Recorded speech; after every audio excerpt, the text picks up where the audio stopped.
అయ్యయ్యో! మనాలి వెళ్ళిన తర్వాత మనాలి ట్రెడిషనల్ డ్రెస్ వేసుకోకుండా ఎలా రిటర్న్ అవుతాం? సో, మేము కూడా హిడింబా టెంపుల్ దగ్గర ట్రై చేసేసామనమాట. జస్ట్ ₹100కే మనకి ఇలా రెడీ చేసేస్తారు. మనాలిలో చాలా ప్లేసెస్ దగ్గర ఇలా రెడీ చేస్తారు. బట్ మీరు వెళ్తే మాత్రం హిడింబా టెంపుల్ దగ్గర మాత్రమే చేయించుకోండి. ఎందుకంటే అక్కడ చాలామంది ఉంటారు. సో, మీకు చాలా ఆప్షన్స్ ఉంటాయి. పూల బుట్ట అవన్నీ చూస్ చేసుకోవడానికి. ఆల్సో మీకు బ్యాక్‌గ్రౌండ్ ఫోటోస్ తీసుకోవడానికి కూడా అక్కడ బావుంటుంది. ఆల్రెడీ నేను రెడీ అయిపోయాను. ఇప్పుడు మదన్ టర్న్ అనమాట. నాకైతే నా లుక్ కన్నా మదన్ లుక్కే ఎక్కువ నచ్చింది. చాలా క్యూట్‌గా ఉన్నారు అది పెట్టుకున్నాక. సో, ఇద్దరం రెడీ అయిపోయాక మా ఫైనల్ లుక్ చూసేయండి. బావుంది కదా! ఆ వెనకాల తగిలించుకునే పూల బుట్ట కూడా వాళ్ళే ఇస్తారు. మనం చూస్ చేసుకోవచ్చు. పిక్స్ తీసుకునేటప్పుడు ఈ క్యూట్ ర్యాబిట్‌ని అయితే తీసుకున్నాం. ఈ ర్యాబిట్‌తో తీసుకోవడానికి ₹30 అనమాట.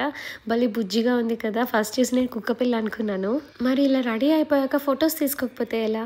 మా ఇద్దరికి తీసేటోళ్ళు లేరు కదా! అందుకే అక్కడే ఫోటోగ్రాఫర్ మాట్లాడుకొని కొన్ని పిక్స్ అయితే తీసుకున్నాం. అవి నెక్స్ట్ వీడియోలో పోస్ట్ చేసేస్తాను. అండ్ ఇంతకీ మా ఇద్దరిలో మీకు ఎవరి లుక్ బాగా నచ్చింది? కామెంట్ సెక్షన్‌లో చెప్పేయండి. అలానే మన ఛానల్‌ని లైక్, షేర్ అండ్ సబ్స్క్రైబ్ చేసుకోవడం మర్చిపోవద్దు.